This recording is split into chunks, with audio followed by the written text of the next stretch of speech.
រឿងអ្នកទី3មានគូស្នេហ៍មួយគូដែលពួកគេស្រឡាញ់គ្នាខ្លាំងមែនទែនដែលពួកគេកំពុងនៅសួនកំសាន្ត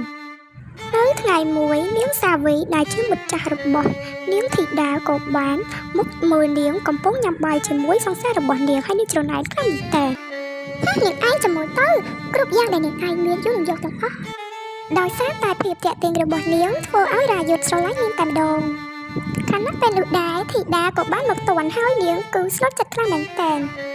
នាងក៏បានស្រែកហៅពីអ្នកនោះក៏ស្រាប់តែដឹងថាម្នាក់ស្រីនោះគឺជាមិត្តចាស់របស់នាងសោះហើយតែវិញអ្នកទាំងពីរធ្វើដាក់ខ្ញុំបាត់ហើយនាងធីតាក៏បានខំខ្លាំងពេកនាងក៏បានរត់ចេញបាត់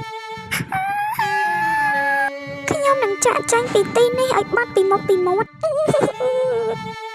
មួយឆ្នាំកន្លងផុតទៅហើយពួកយើងបាយគ្នាទៅព្រោះលោកអស់លុយឲ្យខ្ញុំចាយហើយអត់ទេសាវីកុំបែកអីណាបងសុំវល់ណាអត់ទេបងមិនព្រមបែកពីអូនឡើយបងស្រឡាញ់អូនខ្លាំងណាស់អូនដឹងទេហើយរាយុទ្ធគេក៏បានដឹងខ្លួនថាខ្លួនខុសហើយគេក៏បានទឹកជិះម៉ូតូទៅរកនាងដល់ផ្ទះរបស់ម្ដាយនាងតែរកមិនឃើញនោះទេគេក៏បានជិះម៉ូតូទៅសមុទ្រព្រោះដឹងថានាងចូលចិត្តសមុទ្រខ្ញុំមិនចង់រស់នៅក្នុងពិភពលោកនេះមួយទៀតទេបាននោះរាយុទ្ធក៏បានខំភ្លាមគេក៏បានរត់ទៅរកនាងប៉ុន្តែនាងក៏បាននិយាយថាចាប់រវីរវល់ជាមួយខ្ញុំទៀតទៅព្រោះពួកយើងបានបាយគ្នាអស់រយៈពេល1ឆ្នាំមកហើយ